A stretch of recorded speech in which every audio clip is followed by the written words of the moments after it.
খুলনার সোনাডাঙ্গায় এনসিপির কেন্দ্রীয় নেতা ও জাতীয় শ্রমিক শক্তির আহ্বায়ক মোতালেব শিকদারের মাথায় গুলি করেছে দুর্বৃত্তরা। সোমবার সোনাডাঙ্গা আবাসিক এলাকার গাজী মেডিকেল কলেজ সংলগ্ন এলাকায় তাকে গুলি করা হয়। বেলা 11:30টার দিকে মোতালেব শিকদার সোনাডাঙ্গা আবাসিক এলাকা দিয়ে যাচ্ছিলেন। এ সময় দুর্বৃত্তরা তাকে লক্ষ্য করে গুলি করে পালিয়ে যায়। গুলির শব্দে এলাকায় আতঙ্ক ছড়িয়ে পড়ে। পথচারীরা তাকে উদ্ধার করে দ্রুত হাসপাতালে নিয়ে যান। আহত মোতালেব শিকদার বর্তমানে খুলনা মেডিকেল কলেজ হাসপাতালে চিকিৎসাধীন রয়েছেন। গুলিবিদ্ধ মোতালেব এনসিপির কেন্দ্রীয় আহ্বায়ক কমিটির সদস্য ও খুলনা বিভাগীয় সংগঠকের দায়িত্বে রয়েছেন।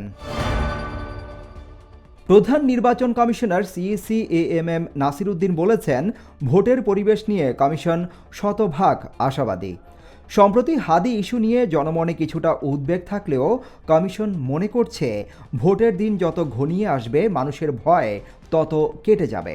সোমবার সকালে রাজধানীর তেজগাঁওয়ে ডাক বিভাগের মেল সেন্টার পরিদর্শনে গিয়ে সাংবাদিকদের একথা বলেন তিনি। প্রধান উপদেষ্টার দেয়া প্রতিশ্রুতি বাস্তবায়নে কমিশন বদ্ধপরিকর এবং এবারের নির্বাচনের মাধ্যমে জনগণের হারানো আস্থা পুনরায় ফিরে আসবে বলে মন্তব্য করেন সিইসি। বিএনপি মহাসচিব মির্জা ফখরুল ইসলাম আলমগীর বলেছেন, এখন শুধু সচেতন হলে চলবে না, অপশক্তির বিরুদ্ধে রুখে দাঁড়াতে হবে। সোমবার রাজধানীর প্যান প্যাসিফিক সোনারগাঁও হোটেলে সম্পাদক পরিষদ আয়োজিত মব ভায়োলেন্স ও সংঘবদ্ধ সহিংসতা বিরোধী এক প্রতিবাদ সভায় তিনি একথা বলেন। বিএনপি মহাসচিব বলেন, সংবাদপত্রের ওপর হামলা গণতন্ত্র ও জুলাই বিপ্লবের ওপর আঘাত।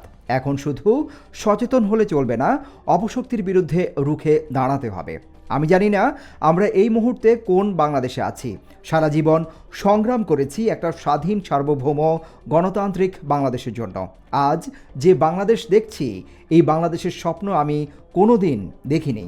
মির্জা ফখরুল বলেন, আজ ডেইলি স্টার বা প্রথম আলো নয়, আজ গণতন্ত্রের উপর আঘাত এসেছে। Desk report, hello Bangladesh, Dhaka.